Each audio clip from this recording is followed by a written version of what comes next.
नमस्कार, आप first look Bihar देख रहे हैं और मैं हूं अभिषेक रंजन। देखिए कि बिहार में 2025 में विधानसभा चुनाव होने हैं। ऐसे ये भी आशंका जताई जा रही है कि जिस प्रकार से अभी जो राजनीतिक पार्टियों में हलचल तेज है, तो ऐसे में ये भी अनुमान लगाया जा रहा है कि इसी साल जो है नवंबर से दिसंबर महीने भी चुनाव हो सकते हैं। ऐसी हालांकि संभावना जताई जा रही है। लेकिन देखिए कि चुनाव में को लेकर अब हलचल तेज हो गई है और ऐसे में देखिए कि सभी पार्टियां जो है अब तैयारी में जुट गई है। हम खास करके बात करेंगे तो राजद की, जहां पर तेजस्वी यादव का जो है बिहार में अब यात्रा लगातार चल रहा है। मुजफ्फरपुर में भी वो 2 दिन रहे हैं और बता दें कि 15 तारीख की देर शाम जो है तेजस्वी यादव मुजफ्फरपुर पहुंचे थे, जहां पर उन्होंने कार्यकर्ता से मुलाकात की और 2 दिन जो है कार्यकर्ताओं के साथ बैठक की और उनसे चर्चा की गई।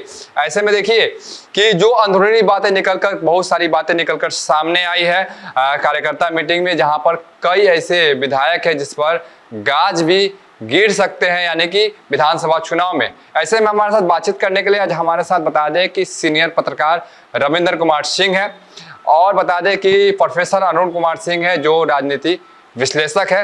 दोनों मेहमानों से जानेंगे कि बिहार की राजनीति में आखिर क्या उथल फुथल होने वाला है और खास करके राजद की बात करेंगे तो तेजस्वी यादव जिस प्रकार से बिहार के दौरा पर निकले थे, कार्यकर्ता से, जो प्रखंड स्तर के कार्यकर्ता थे, उन सभी से मुलाकात की, उनकी बातों को सुना और अपनी बातों को उन्होंने रखा। तो रविंद्र जी, क्या लग रहा है राजद में क्या चल रहा है? देखिए, इस वक्त तेजस्वी यादव बहुत मैच्योर राजनीतिक की तरह, जैसे भाजपा के तर्ज पर संगठन को मजबूत करने के लिए और धरातल की स्थिति जानने के लिए हर जिलों में जा रहे हैं। ज़िले में वहाँ रह करके वस्तु स्थिति की जानकारी लेना चाहते हैं ताकि आगे चुनाव में वो किस तरह से मतलब राजद की स्थिति को मजबूत कर सके और सत्ता में आ सके। इसको लेकर मुजफ्फरपुर की ही बात लीजिए तो मुजफ्फरपुर में वो 15 सितंबर को आए, शाम में आए, फिर 16 को जैसे यहाँ रहे, फिर 17 सितंबर की शाम में यहाँ से गए। हर विधानसभा बार उन्होंने कार्यकर्ताओं की बैठक की, खास करके पंचायत स्तर पर वे जानना चाहे कि पार्टी की स्थिति क्या है। लेकिन उसमें जो अंदरूनी मामले सामने आए हैं उसमें कई तरह की बातें मतलब आई हैं। तेजस्वी यादव यहाँ के संगठन से अंदर खुश नहीं है, ताकि उनको जो यह सामने जो बातें आई उसमें यह लगा कि यहाँ संगठन को कागजों पर तैयार किया गया है। जब उन्होंने पंचायत अध्यक्षों से बात की तो पंचायत अध्यक्ष को एक तरह से मतलब जितने भी विधायक थे व जिला अध्यक्ष थे, सब एक तरह से ऐसे लोगों को बुलाए जो उनके पक्ष में ही हो, कोई सही चीज़ें मतलब तेजस्वी यादव के पास नहीं पहुँचे। लेकिन तेजस्वी यादव इतनी तैयारी करके आए थे, हर बूथ बार 2010 से ले करके अब तक के लोकसभा चुनाव तक का आंकड़ा लेकर आए थे कि किस बूथ पर, किस पंचायत में, किस बूथ पर उन्हें कितना मत मिले और दूसरी पार्टियों को जैसे क्या वोट मिले। इस स्थिति में कोई भी उन्हें डार्क में नहीं रख सकता था और धरातल पर जो भी बातें थी वह उनके सामने थी और उन्होंने सब कुछ सभी कार्यकर्ताओं के सामने रख दिया, विधायकों के सामने रख दिया और जो बड़े फिगर थे उनके सामने रख दिया। यहाँ हमारी यह स्थिति है। उसमें यही बातें सामने आई जो कई विधायक जिनके क्षेत्र में लोकसभा चुनाव का ही परिणाम का जो लीजिए, उसमें भी जो स्थिति सामने आई उस पर भी चर्चा की गई और विधायकों का और मतलब जो जिला अध्यक्ष है उनके और जो बड़े सीनियर लोगों का था, इस तरह का कॉकस था जी। पहले दिन जो वैशाली से चुनाव लड़े उनके सांसद उम्मीदवार थे मुन्ना शुक्ला जी, उनको भी बाहर मतलब रहना पड़ा, उनको भी बाहर घेरने का प्रयास किया गया। लेकिन तेजस्वी यादव ने उस चीज़ को पकड़ लिया और मुन्ना शुक्ला को लगातार अपने साथ बैठाए, प्रेस कॉन्फ्रेंस में भी साथ बैठाए, मीटिंग में भी साथ बैठाए। तो उसमें कई चीज़ें देखने को मिला और उसमें यह भी आकलन किया जा रहा है कि इसमें कई विधायक हाशिए पर हैं। विधानसभा चुनाव में हो सकता है उनका पत्ता साफ हो जाए। प्रोफेसर अरुण कुमार सिंह से जानेंगे राजद में खास करके क्या चल रहा है। देखिए, ऐसा है कि जब बोछा का विधानसभा का उपचुनाव हुआ था जिसमें अमर पासवान चुनाव जीते थे, उस समय तेजस्वी जी ने मुजफ्फरपुर की सभा में अपनी पार्टी को A to Z की पार्टी कही थी और उस चुनाव में सबको मालूम है कि यहाँ की एक मजबूत जाति भूमिहार ब्राह्मण जाति जो है उसने खुल के मदद किया था राजद को, और जो बीजेपी का कैंडिडेट था उसको हराने का प्रयास किया था, जबकि ये समाज जो है वह बीजेपी का कोर वोट है। लेकिन आपने देखा होगा कि उसके बाद जो स्थितियां बनी उसमें यहाँ के जो राजद के जो संगठन में लोग थे उन लोगों ने वहीं पर उसकी इतिश्री कर दी, श्राद्ध कर दिया। खुद अमर पासवान भी कहा जाता है कि उन्होंने भूमिहार समाज से दूरी बना ली कि भाई अगर आपके साथ रहेंगे तो मेरा वोट जो है सो उधर का वोट खराब हो जाएगा। और इसका नतीजा यह निकला कि लोकसभा के चुनाव में फिर भूमिहार समाज अपने जगह पर यानी भारतीय जनता पार्टी के साथ शामिल हो गया। जो लोग भी आए थे वो सब शामिल हो गए वहाँ।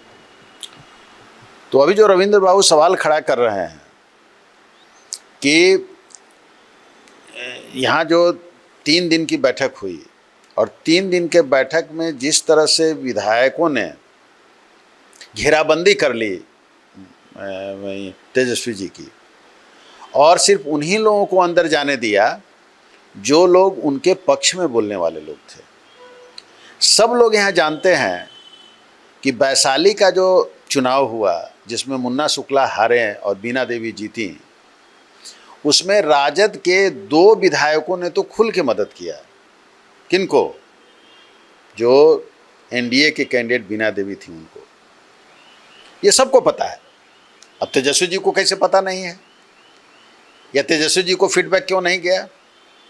यहाँ तक कि हम लोगों को तो ये भी पता है कि प्रधानमंत्री की जो सभा हुई उस सभा में एक राजद के विधायक ने 10,000 आदमी को भेजा।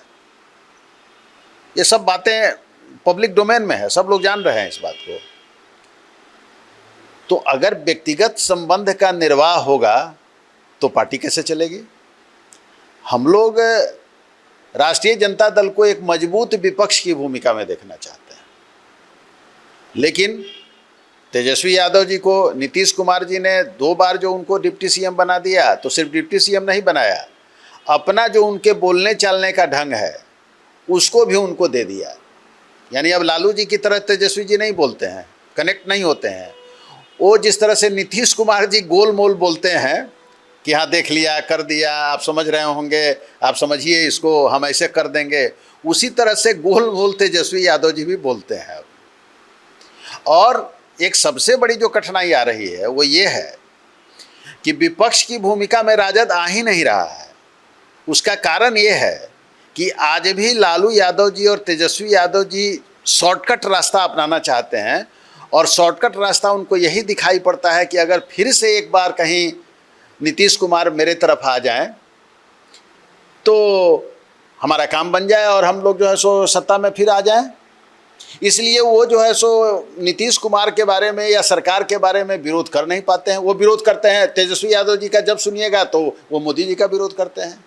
अरे भाई, मोदी जी का राष्ट्रीय स्तर पर है, जो राष्ट्रीय स्तर पर जो बात है उस पर ठीक है, उनके बारे में कहिए, लेकिन आप तो बिहार सेंट्रिक पार्टी हैं, राजद तो बिहार सेंट्रिक पार्टी है, तो आपको तो यहाँ विरोध का स्वर आपको किसके खिलाफ में आपको उठाना है? आपको जो है सो नीतीश कुमार के खिलाफ। नीतीश कुमार उसके मुख्यमंत्री हैं, बीजेपी उनकी पिछलगुआ है यहाँ पर। बीजेपी का कोई बिहार के अंदर कोई, आप बता दीजिए कि कोई मास लीडर बीजेपी के अंदर हो। तो आप मास लीडर जब बीजेपी के अंदर नहीं है, आप प्रधानमंत्री किए रहते हैं, तो आपको तो यहाँ पर खुल के एक मजबूत विपक्ष की भूमिका में जब आप आइएगा, जब जनता के सवालों को राष्ट्रीय जनता दल खड़ा करेगा, तेजस्वी यादव खड़ा करेंगे, तो नेचुरली उसमें जो है सो आपको नीतीश कुमार का मोह छोड़ना पड़ेगा। उन नीतीश कुमार जी को आपको कटघरे में खड़ा करना पड़ेगा। अगर कोई राजनीतिक विश्लेषक के रूप में हम लोग से पूछेगा तो हम लोग तो राजद को यही सहयोग देंगे कि भाई अब भी समय है, अभी भी खुल के आ जाओ। अगर खुल के नहीं आओगे और शॉर्टकट मेथड से तुम चाहोगे कि भाई सत्ता प्राप्ति का, ये बात तो जरूर है कि नीतीश कुमार जिसके साथ चले जाएंगे सत्ता उसको मिल जाएगी। तो ये बहुत बड़ा सवाल है, और इसी सवाल में ही ये सारी बातें छुपी हुई हैं कि ये जो यहाँ 3 दिन जिसकी चर्चा अभी सम्मानित रविंद्र बाबू कर रहे थे, तो वो सही बात वो कर रहे थे कि भाई वो तो सारे विधायक लोग इस चीज़ को भांप रहे हैं, तो वो कहीं भी जब राजा ही बोलने के लिए तैयार नहीं है, तो बेचारा जो संगठन का यहाँ का जिला अध्यक्ष होगा या और दूसरे लोग होंगे, वो लोग कैसे खुल के जो है सो नीतीश कुमार के खिलाफ कोई मामला खड़ा कर पाएंगे या सरकार के खिलाफ कोई मामला खड़ा कर पाएंगे। इसलिए एक तरह से आज विपक्ष विहीन बिहार है, और इसी विपक्ष विहीन बिहार होने के कारण जन स्वराज जैसी पार्टी, जो पार्टी बनने जा रही है 2 अक्टूबर को, वो आगे बढ़ रही है। वो जन स्वराज के जो प्रवर्तक हैं प्रशांत किशोर, वो इसी चीज़ को जो जनता न तो जनता को एनडीए में कुछ मिल रहा है, न जनता आरजेडी में मिल रहा है। जनता देख रही है कि अरे ये तो दोनों के साथ कभी होते हैं, कभी अलग होते हैं, कभी साथ होते हैं। तो इसीलिए एक तीसरे अल्टरनेटिव के रूप में, वो सही होगा गलत होगा क्या होगा वो तो भविष्य की बात है, लेकिन एक तीसरे अल्टरनेटिव के रूप में इसको देखना शुरू करती है। तो निश्चित रूप से जो बात अभी ये बहुत ही महत्वपूर्ण बात है आरजेडी के लिए कि इन चीज़ों को तेजस्वी यादव को ये देखना पड़ेगा कि हम कैसे डायरेक्ट लोगों से कनेक्ट बना सकें। हमको लालू यादव जी का भाषण हम लोग सुने हुए हैं, या लालू यादव जी कैसे कनेक्ट होते थे उसको भी हम लोग देखे हैं। वो एक बैग बाहर निकल जाते थे और पीछे के किसी व्यक्ति को जिसको कोई आने नहीं दे रहा है उसको बुला के वो बात कर लिया करते थे। तो इस तरह से स्ट्रेटेजी बदलनी पड़ेगी, और कोई खास व्यक्ति बैठकर कान में कह के अगर किसी को टिकट दिलवा देता है, किसी के पक्ष या विपक्ष में बात कर देता है, और उसको तेजस्वी यादव जी अगर मानते चलेंगे, तो निश्चित रूप से राजद का भविष्य बहुत अच्छा नज़र नहीं आ रहा है। उसकी वही स्थिति हो जाएगी जो लोकसभा में हुई कि बड़ी मुश्किल से उसको 5 सीट मिली, और वो भी 5 सीट इसलिए मिली क्योंकि जो कैंडिडेट्स थे वो कैंडिडेट्स एनडीए के द्वारा सही कैंडिडेट्स नहीं दिए गए थे। बिल्कुल। तो देखिए कि राजद, जैसा कि प्रोफेसर साहब कहना है कि विपक्ष नहीं है बिहार में, और राजद की स्थिति काफ़ी ज़्यादा खराब है। हम अभी मुजफ्फरपुर की बात कर रहे थे। जो मुजफ्फरपुर में जो आए तेजस्वी, किस तरह से तेजस्वी यादव संगठन मजबूत करने के लेकर के, चुनाव की मुहिम को लेकर के मतलब जो तैयारी पर निकले हुए हैं, उसमें खास करके मुजफ्फरपुर में जो स्थिति उनके सामने आई, तो उसमें जब वो पंचायत अध्यक्षों से बात करना शुरू किए, तो जो भी पंचायत अध्यक्ष थे एक तरह से मतलब तारीफ़ करते थे अपने विधायक के, अध्यक्ष के, और संगठन के बारे में तारीफ़ जो हम लोग काफ़ी मजबूत है, उस पर जो है इतना काम करके आए थे तेजस्वी यादव, और उनके जो संजय यादव थे, उसमें अब्दुल बारी सिद्दीकी थे, कि एक बूथ के आंकड़ा के साथ उन्हें दर्शा दिया गया जो आप बात करते हैं, जो आप गुलाबी बात करते हैं, वह सही नहीं है। सही यह है, सही आप काम कीजिए, तभी जैसे हम लोग संगठन को आगे बढ़ा सकते हैं, तभी हम पार्टी को आगे बढ़ा सकते हैं, तभी आपको हम जगह दे सकते हैं। उस स्थिति में यह भी बात सामने आई कि तेजस्वी यादव ने खुद कहा कि जब हम पंचायत अध्यक्षों का जो आप लिस्ट दिए हैं, उस पंचायत अध्यक्ष से हम बात करते हैं, तो कोई कहते हैं कि हम दुबई में हैं, कोई कहते हैं हम दिल्ली में हैं, कोई कहते हैं हम मुंबई में हैं। तो आखिर यह कौन संगठन है? यह संगठन आप लोगों ने कागज़ पर बना दिया है, जिसके कारण उन्होंने यहाँ के कार्यकर्ताओं को, विधायकों को, जो भी इनके जिम्मेदार लोग हैं, पार्टी के जो पदाधिकारी हैं, उनको फटकार लगाई और कहे आपको धरातल पर काम करना पड़ेगा, तभी हम आगे बढ़ेंगे। लोकसभा चुनाव पर भी जो आंकड़ा सामने आया, उसमें भी कुछ लोगों ने यह बताया कि संसाधन की कमी के कारण हम चुनाव हारे। उस पर भी उनका जैसे गुस्सा था, वो भी उस पर काम करके आए थे। उन्होंने यह बता दिया कि किस कारण हम हारे हैं। कार्यकर्ता को जैसे लोगों के मुद्दों को उठाना पड़ेगा, समस्याओं को उठाना पड़ेगा, उसके लिए निदान करने का प्रयास करना पड़ेगा, तब जैसे हम मजबूत होंगे। और जहाँ भी पंचायत स्तर पर जहाँ हमारे जो पंचायत अध्यक्ष हैं वो संगठन को मजबूत करें, इसके बाद ही जैसे हम आगे मजबूत होंगे। न कि कागजों पर अगर संगठन आप तैयार करते हैं तो इस स्थिति में हम मजबूत नहीं होंगे और आपका भी भला नहीं होगा। एक तरह से मोटा मोटी इनका इशारा था कि अगर इस तरह से काम करेंगे तो आगे हम आपको जगह नहीं देंगे। और यह भी संकेत दिया गया कि इसमें कई विधायकों का टिकट वे मतलब काट भी सकते हैं विधानसभा चुनाव में। इसके लिए भी अंदर ही अंदर गहमागहमी शुरू। बिल्कुल, तो देखिए कि 2025 में बिहार में विधानसभा चुनाव होने हैं। ऐसे में राजद जो है अपने संगठन को मजबूत करने के लिए पूरी तरह से तैयारी में जुट गई है। खास करके तेजस्वी यादव की बात करेंगे तो बिहार दौरे पर है और संगठन के जो प्रखंड स्तर के जो पदाधिकारी है उन सभी से बात कर रहे हैं और जो पार्टी है उसको कैसे मजबूत किया जाए, संगठन को कैसे मजबूत किया जाए, उस पर काम करने के लिए सभी प्रखंड अध्यक्ष, जिलाध्यक्षों को कहा है कि इसको तैयारी कीजिए। इसके साथ साथ जनता से जुड़िए और जनता की समस्या को उठाइए, जनता की समस्या को सुनिए, तभी हम लोग सरकार में आ सकते हैं, सरकार बनेगा, नहीं तो हम लोग इसी प्रकार से विपक्ष में रह जाएंगे। बने रहिए फर्स्ट लुक बिहार के साथ आगे भी खबरों के लिए, तब तक के लिए नमस्कार।